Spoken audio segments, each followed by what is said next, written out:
how a river, now some mile and a half wide, finally reaches the sea at Exmouth and Dawlish.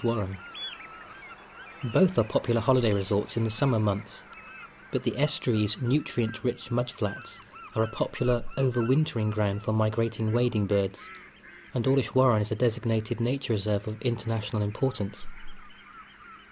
It's hard to believe, looking at the river now, that all this started from some waterlogged moss upon the high grounds of Exmoor.